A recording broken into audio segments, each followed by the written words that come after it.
Bismillah ar-Rahman ar-Rahim.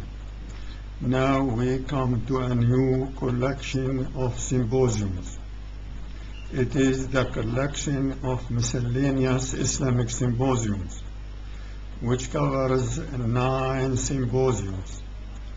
We start now with symposium number 1. It is how is Islamic call delivered or conveyed? Presentation. Undoubtedly, Muslims' deterioration behind other nations has not been affected if they adhered on to their religion and cared well and truly for this devotion, especially without any indulgence or misinterpretation. This deterioration or backwardness has started since they began renunciation from their Islam and admitting foreign civilization to steal among them and creep along their countries. Besides that, they allowed Western views and concepts to flow upon their minds and conquer their thoughts, and at the same time they neglected Islam core when they shunned its intellectual leadership in life and misapplied its rules and orders in all affairs as well. To put an end with this backwardness, it is inevitable to work on for rising up again, a matter which is impossible to give fruit but after coming back to Islamic life. Throughout Islam core, in its intellectual leadership, and by building up Islam government, which in turn will carry on this kind of thought by all convenient means and for all world corners. Is it all right to say, by the way, but why only the very Islamic thought itself? It is because of the bitter and decayed facts and realities all nations nowadays are living in. They are all suffering after socialistic miseries and capitalistic shames in this so-called technology new era, which has to yield against its will for the USA superiority alone after the falling rivalry of Russian power. This first remark is very important in answer, especially for those of no contact with pure sources of the Islamic intellectual leadership. But the second remark, though it is theoretical one, because of Islam thought being ineffective in life, but it is not less important than the first one. It is that Islam is the only ideology able to rebuild well up this world again after being decayed by the other two ideologies, and is the only ideology able to effect true rise for Muslims and all other nations. To put all these lofty aims in reality, Islam call has to be carried on in accordance with this formula. But what does carrying Islam call as an intellectual leadership mean? It is known that when any thought is in contact with human behavior, it provides its holder with concepts by which he conducts his behavior along his way of life, this side or that.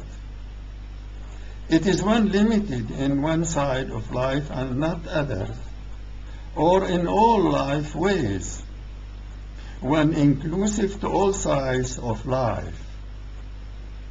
This means that thought leads its holder along one's life and it is his own leader. Hence, when Islam code is carried as truth, leading their holders to live upon and these, in turn, to make others live upon, it is carried as an intellectual leadership for all those with whom it is in connect, disregard what means of connection is. But how such an intellectual leadership is available for Islamic code? It comes from carrying the limited and clear thoughts of the Islamic doctrine to others to be their own thoughts, and from manifesting the Islamic rules sprang from that doctrine to control all sides of the individual and societal life. And from stating all views built upon that doctrine and concepts sprang from these views to influence, direct, and mold one's view and opinion in life of individual and society, since it is in connection with and living upon. But is there no difference between today and yesterday in method of carrying Islam code? When looking deeply, we see that the difference in this method is restricted only in means and shapes, not in source and essence. This case determines the sameness of method between today and yesterday, since it follows God's messenger, peace be upon him and relative, in its generalities and particles at the same time, and since it comprehends the reality of variation wherever ages run, whatever people sorted, whatever countries interdistant. Thence, what such a method of code delivery determines? Undoubtedly, it determines frankness in speech, dareness in action, strength in confrontation, and thought in dealing. All these together become clear when facing all things different from belief or doctrine and its clear views, or from the way by which this doctrine and views live in fact. It needs to discover the whole distortion or untruthfulness, wherever it might be and whatever the result could be. This means that Islamic ideology would be the supreme master in code delivery, whether the mass agrees upon or disagrees, whether it responds with their habits or not, since the purity of doctrine and its thoughts, the distinctness of its method of implementation in life, must be under much care and attention, without any hypocrisy for those who embark or any courtesy for the others. Herewith there is a question. If this is what code delivery for Muslims determines, how it should be with non-Muslims, whatever their religion and ideologies? To reply this question, we say there is no oppression when embracing religion or any other beliefs and doctrines. That is to say, no non-Muslim are oppressed to believe in Islam, but they are not addressed to keep on with their beliefs and doctrines. They are to be called to believe in Islam by evidence and proof, since the object of Islam called delivery is to keep it alone in life and to fulfill its mastership all over the world. It is the Supreme God who says, it is He who hath sent His messenger prophet with guidance and true religion, so as to overcome all other religions, even though the pagans may detest it. This is verse number 9 of Saf, lining up Surah.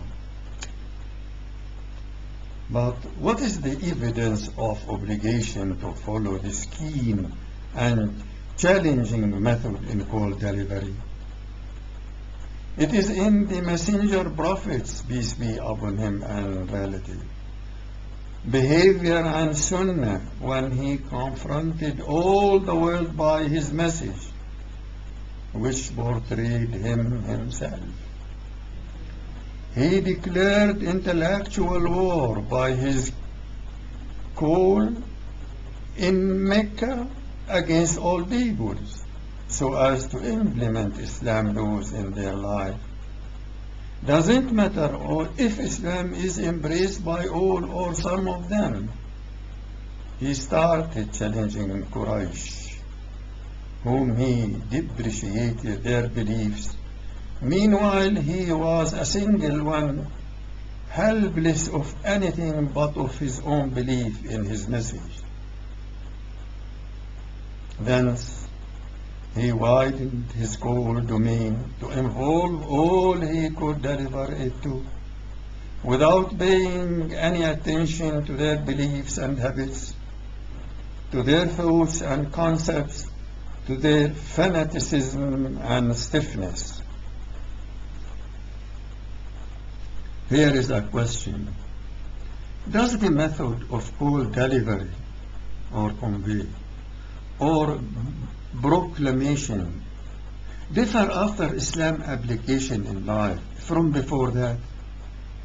The answer is, since the original action in all the matter is to care for the supremacy of the Islamic ideology in life, it necessitates the care for complete application of Islam without any cessation or postponing. That is because the messenger, peace be upon him and relative, did neither accept to leave the idol of the taqif safe for 3 years or for 1 month, nor to put prayer aside. He accepted not to put it down by their own hands, but he asked Abu Sufyan and Al-Mughira ibn Shu'ayba to put it down and destroy it. This means he did not agree with them upon anything before the complete belief and what it did need to be clarified out, but he accepted the means and shape because they had nothing to do with the essence of the belief. That is to say, there is no cession in regard of the main thought and the method of its application, but okay in regard of means, since it may be used out to their needs. Does delivery of Islamic call aim a certain purpose? Every action of the call must aim to fulfill a certain purpose in all cases. The deliverers would not be satisfied with thought without action, because it makes it fanciful, narcotic philosophy. Neither does he accept thought and action without aim, because he considers them merely as spring movement, which it quickly ends in standstill and despair. He has to care for association between thought and action, and for making thought and action aim to fulfill a certain purpose in life. This process is the fact which the messenger Prophet Muhammad, peace be upon him and relative, performed when he prepared the society of Medina and built up the first Islamic state there after he had seen the inactive response of Mecca society with his call to carry out Islam among them. He, peace be upon him and relative, then carried Islamic message further and set the nation ready to carry it hereafter in accordance with the same way and method he had drawn and behaved. This matter means that all those who carry the call must carry it inclusively. That is to say, for Islam to be embraced and for re-implementation of its rules in life at the same time, when there is no caliph. This case means that Islam State has in turn to carry the call to all corners of the world, shifting the call from being local to worldly. The last and important question forces itself upon us herein: what is the content of the Islamic call, and what does it impose upon the callers? The call contains firstly setting beliefs right, and secondly strengthening the relationship with God, and thirdly and lastly solving the people's problems. In this way it would be comprehensive for all sides of life individually and societally. This case was the seerah, practical behavior of the Prophet Mohammed, peace be upon him and relative, when he was reciting in Mecca before applying Islam in a state: perish the hands of the father of flame, perish he.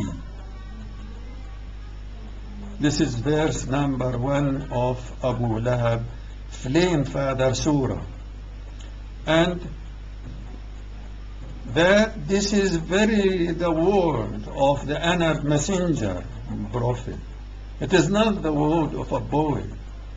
Little, it is very the word of an honored messenger, prophet.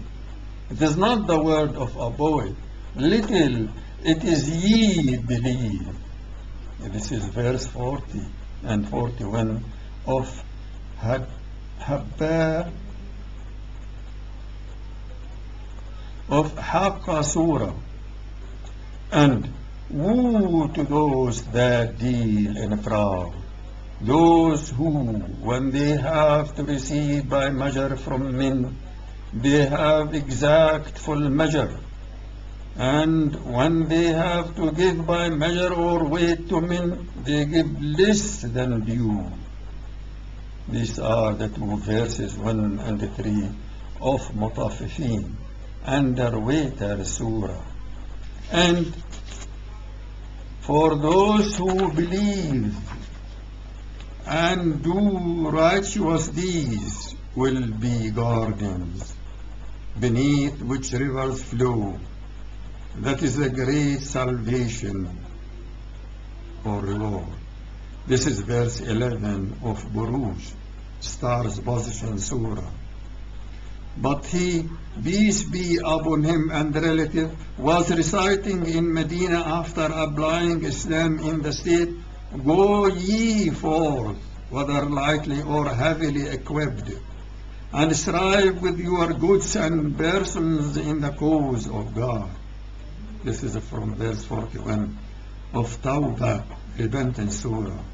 And, O ye who believe, when ye deal with each other in transaction involving future obligations in a fixed period of time, reduce them to writing. This is from verse 282 of Baqarah, Cow Surah. And in order that it may not merely make circuit between the wealthy among you. This is from verse 7 of Hashr, Gathering Surah. And not equal are the companions of the fire and the companions of the garden.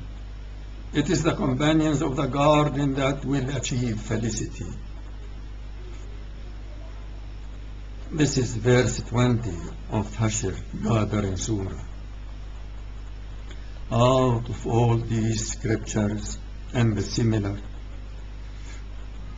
we see that the Islam code would show people all laws and systems by which they order their affairs. In this way, the call should be lively in dealing with man's problems as a man, and should change life completely. This responsibility obliges the caller to endeavor for attaining the top in everything, in scrutinizing his thoughts to keep them clear and pure, and in actions to keep them connected with his thoughts and with the object aiming to fulfill, keeping his actions not in vain. In this way he can always guarantee success on condition that he has to undertake the whole process as a duty determined by God to be accepted happily, and only to attain God's satisfaction from adhering to live upon them. Now we come to discussion. Question: when did Muslims start to put Islam away from their life? Answer: when they started interpreting the foreign culture, such as the Persian, the Indian, and the Greek ones, in a way mixed their views with the Islamic ones, and in consequence their clearness and purity were missed gradually. Question: may you give examples for that? Answer: Sufism and its spiritual absorption as anti-secular ideas are taken from the Indian culture. Sufism as a means of debate are taken from the Greek one. Destiny and relying upon the unseen world are taken from the Greek one also. Hereditary in imamship came down from the Persians. Question: but you refer to the creeping of the Western thought into Muslim countries. Answer: that has taken place all through the later countries when democratic and socialistic thoughts crept into Muslim countries and resulted in the destruction of their Islamic state and the splitting of their one strong country into so many weak and almost antagonistic countries which are ruled by the Western laws, thoughts, and civilization. Question: what is the relationship between delivery of the Islamic code and the rise of the Islamic Ummah or nation? Answer: since rise of any nation starts and continues in life by means of thought, the Islamic call cares for bringing out the Islamic thought in a clear and pure case. It doggedly endeavors to bring Muslims back to their cultural wealth they have shunned for the sake of the rotten capitalistic one. Therefore, there is no rise without the Islamic code, and even no survival or continuity of such a rise without this code, whether before coming back of the Islamic State or after. Question: is there any difference between the Islamic code delivery before the Islamic State and after it? Question. Answer: the call before coming back of the Islamic State is represented in 4 tasks. 1. The concentrated culturing for the individuals so as to build the Islamic personalities. 2. The massive culturing so as to build the attentive public opinion. 3. The uncovering of the non-Muslims' plots and intrigues against Muslims so as to get them rid of the foreign domineering. 4. The adoption of the nation's interests so as to make Islam alive in their life and not merely thoughts in their minds. This is in regard of the call before bringing the Islamic State back. But as for call under the flag of that state, it undertakes the 2 tasks practiced in the before period, that is to say, the concentrated and massive culturing. Besides them, there is the only other tasks to be undertaken instead of the other two tasks, which is examining and controlling all over the governors, so as to keep well with the implementation of Islam and the delivery of its call as well. The state throughout jihad should carry Islam to other countries all over the world. Meanwhile, it, that is to say the state, has to practice, the state has to practice the other two tasks instead of the individual actions or massive movements. Question: is it admissible to use the modern means of communication in the Islamic code? Yes.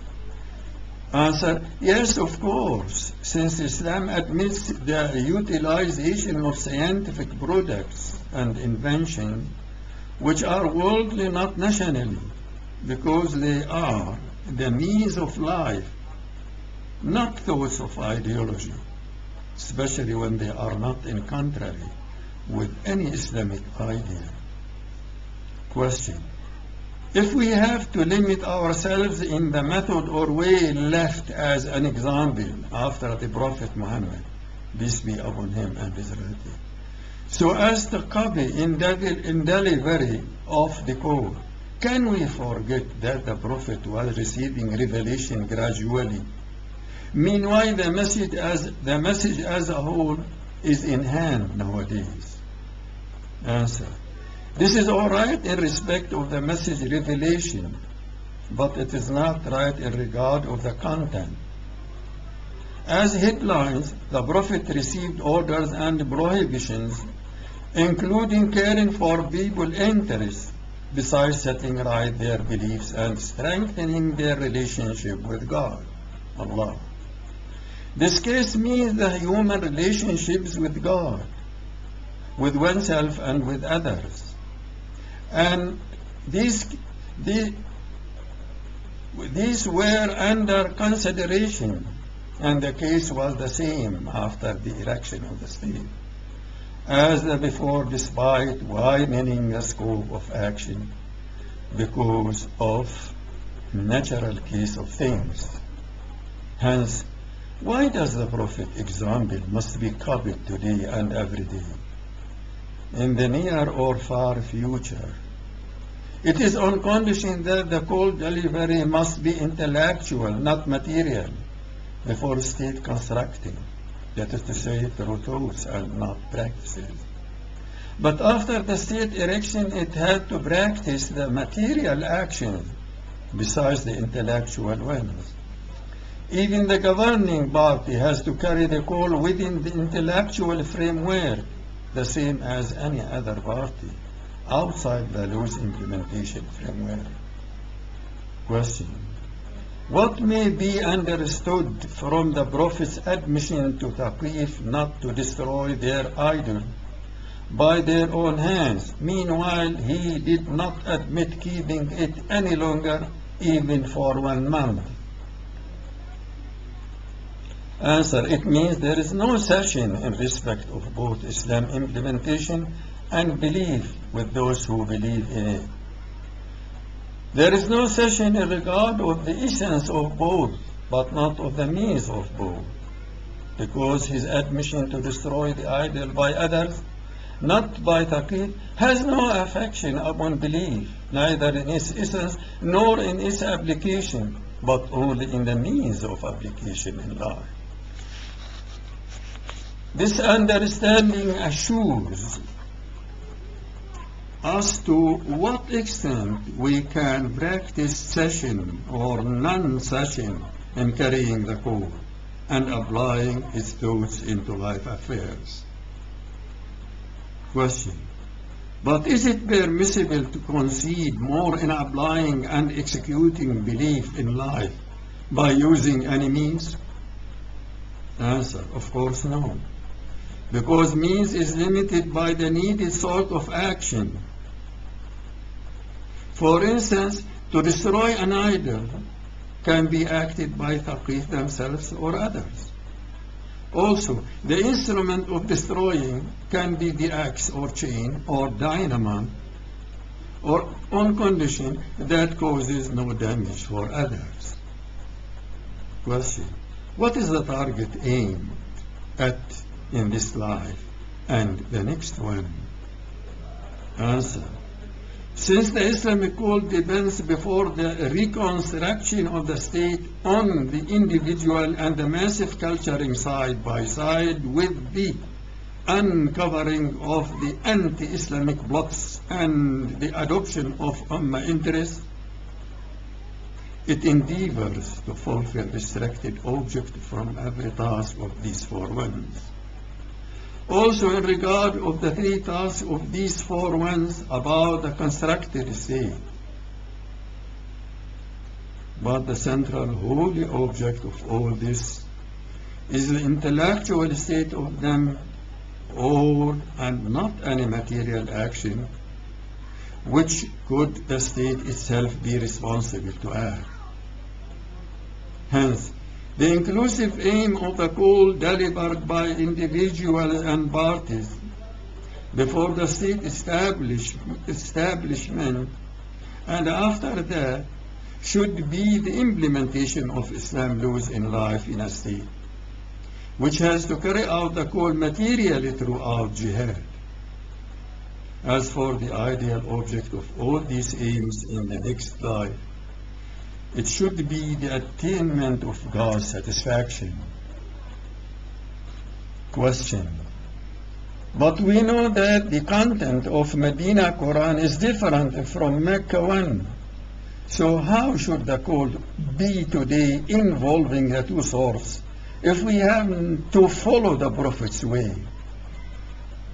Answer: it is alright that Quran was revealed in accordance with the incidents, and legislation were revealed in Medina and not in Mecca. But the Prophet, peace be upon him and relative, was used in Mecca to refer to people's interests and affairs and what they were in need of, so as to spare justice for them all. For example, the verses we mentioned before from Tatfif, dealing in fraud, Surah, woe to those that deal in fraud, is one example, but these verses are within the intellectual frame, that is to say, the frame of thoughts, not practices or applying, because they are talking about injustice in measure and weight, and about the punishment for the unjust in comparison with the reward for the just ones. But we notice that the Prophet, peace be upon him and relative, practiced material actions in Medina after he beware the cheater in dealing with foods. And he even spread the spoiled food out in the market. He, peace be upon him and relative, carried out the thoughts and was not satisfied with mere bewaring or threatening, the same as he was in Mecca. Question, the last question of the symposium. But to scrutinize one's ideas and thoughts carries connotation and meaning of doubt, isn't it? But to scrutinize one's ideas and thoughts carries connotation and meaning of doubt, isn't it? Answer, that is right. But thought is only performed throughout language, and language has determined connotation and non-determined or not confirmed ones. As for the implementation of thought, it needs always, in fact, much care to be in the safe side in regard of connotation, to be strong and even the strongest in one side, and to be true in understanding the matter to be applied upon in the other side. Life, as we know, provides innovations, and Islamic thoughts is not helpless before them. Herein there should be scrutinizing in every new matter, and even in any old matter, so as to make it clearer if any new knowledge carries a little bit of ambiguity, shade, or doubt about it. With this, we come to an end of symposium number 1 of this collection of the Islamic symposiums. By God's help and guide, for which we thank and praise God heartily, cordially, and sincerely.